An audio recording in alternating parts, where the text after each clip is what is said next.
So mga kasama, tayo po ay mag-diagnose ng isang laptop.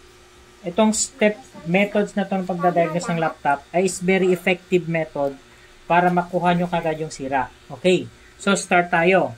Ang gagamitin ko po na pag-diagnose ng laptop is itong bench power supply.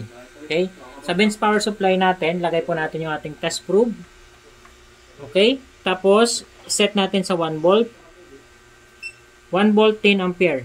Okay, so ang gagawin po natin ay ganito. Para mahuli natin yung sira ay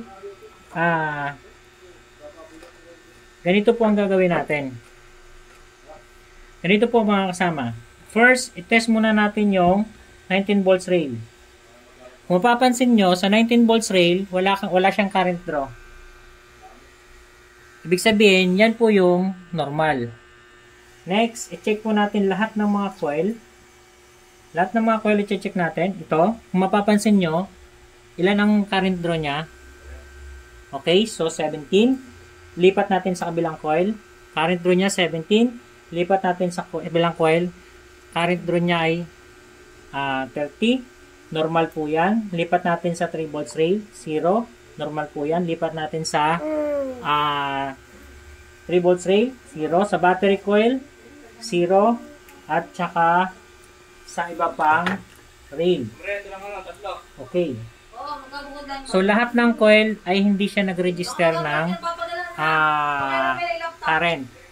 Next, ito na. Papasok na tayo doon sa mga tinatawag nating suspend voltages. So, para i-check natin yung SIO, ang SIO, i-check natin yung supply ng SIO. Kung mapapansin nyo, tingnan nyo po. So, wala din siyang current draw na malaki. Tingnan nyo, sa current draw. Wala siyang current draw. Check natin yung iba pa.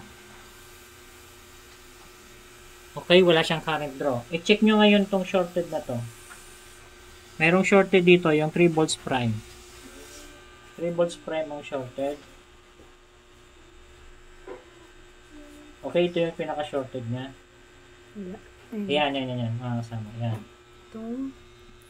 Yan, 3 volts prime. So, yan po yung shorted niya. Diyan, nakuha na natin yung sira sa loob lang ng napakaiksing oras. Minuto. So, yan po ang isa sa mga kailangan nating ma-acquire na skills para matuto talaga tayo ng tamang diagnosis. Cut.